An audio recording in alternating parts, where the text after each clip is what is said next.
함께 나눌 말씀은 빌레몬서입니다. 이 빌레몬서의 주된 내용은 깨어진 관계의 회복에 관한 것입니다. 주인인 빌레몬과 도망친 노예인 오네시모의 이야기, 이 주종관계가 깨진 것입니다. 당시 로마의 법에 따르면 도망친 노예는 엄벌에 처해지거나 대부분은 주인의 손에 죽었다고 합니다. 이 증오의 관계가 어떻게 회복될 수 있을까? 옛말에 검은 머리 짐승은 거두는 게 아니라는 말이 있듯이 한번 용서해주면 이 노예가 또 주인을 배신할 가능성이 농후합니다. 그래서 대부분의 노예는 배신할 경우 죽었습니다. 저와 여러분의 삶에도 이런 빌레몬과 오네시모의 관계가 존재할 수 있다고 생각합니다. 서로 신뢰가 깨진 상태, 그리고 그 깨진 신뢰는 다시 붙이기 어려운 상태. 여러분은 주로 빌레몬 쪽인가요? 아니면 오네시모 쪽인가요?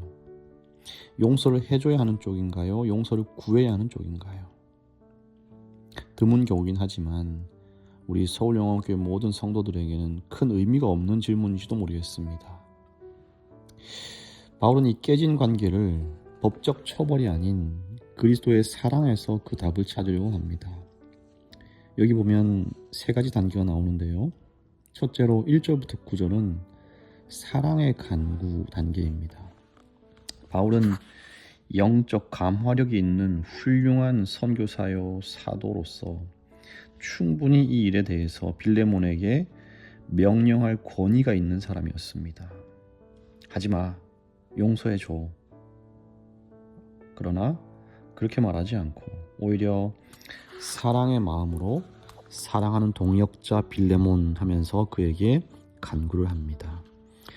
8절과 9절을 보겠습니다. 내가 그리스도 안에서 아주 담대하게 내게 마땅한 일로 명할 수도 있으나 도리어 사랑으로서 간구하노라. 여러분, 깨어진 관계를 회복하는 첫 번째 방법은 억지로 굴복시키는 강한 힘이 아니었습니다. 오히려 그 사람의 마음을 여는 사랑인 것입니다. 빌레몬에게는 도망친 노예를 벌할 법적 권리가 있었습니다. 그리고 바울에게는 빌레몬을 강권할 영적 권위가 있었습니다. 그러나 그 모든 권위와 권리보다 더욱 위에 있는 것이 있다면 그것은 그리스도께서 자신의 죽음으로 우리에게 보여주신 사랑의 용서인 것입니다. 우리에게 주어진 권리와 권위, 그것을 정당하게 사용하는 것 물론 필요합니다. 그러나 그 이면에 무슨 마음이 있어야 한다고요? 사랑의 마음, 용서의 마음이 있어야 하는 것이죠. 두 번째로 깨어진 관계를 변화시키는 어떤 힘이 있다면 그것은 호칭을 변화시키는 것입니다. 오네시모는 종의 신분이죠. 노예였습니다. 그러나 그가 종이고 노예이기 전에 누구였냐면 그리스도 예수 안에서 형제와 자매인 것입니다. 바울은 이어지는 10절부터 16절까지 보시면 호칭의 변화와 함께 뭐가 또 변화됐냐면 신분이 변화되었음을 말해주고 있어요. 오네시모 이름의 뜻이 유익한 자인데요. 과거에는 그가 무익한 자였습니다. 그러나 그리스도 안에서 그는 참된 유익한 자로 변화된 것입니다. 16절입니다. 이후로는 종과 같이 대하지 아니하고 종 이상으로 곧 사랑받는 형제로 둘 자라. 사랑하는 여러분, 우리가 교회 일을 하면서 자주 감동을 받는 포인트가 있습니다.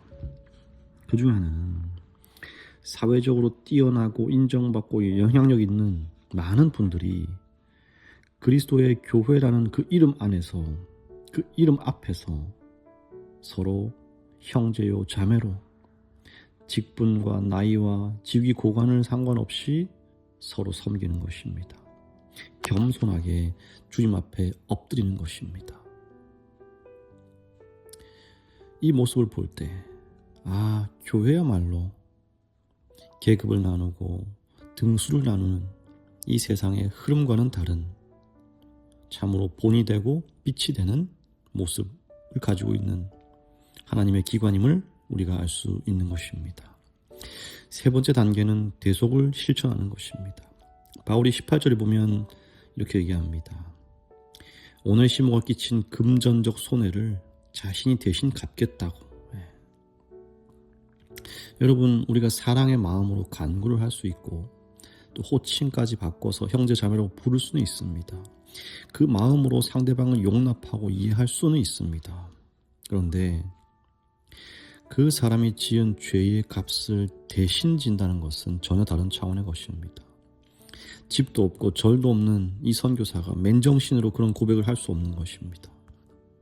오직 그 안에 살아계신 그리스도의 정신이 바울을 그렇게 이끈 것입니다. 도망간 종의 죄값을 대신 갚는다. 이것은 바로 하나님으로부터 도망친 저와 여러분의 죄를 대신 짊어지신 예수 그리스도의 대속을 상징하는 것입니다. 이 깨어진 관계를 회복하기 위한 화해와 용서에는 반드시 누군가의 희생과 책임이 필요합니다. 바울이 그 중재자 역할을 기꺼이 감당하려고 하는 것입니다.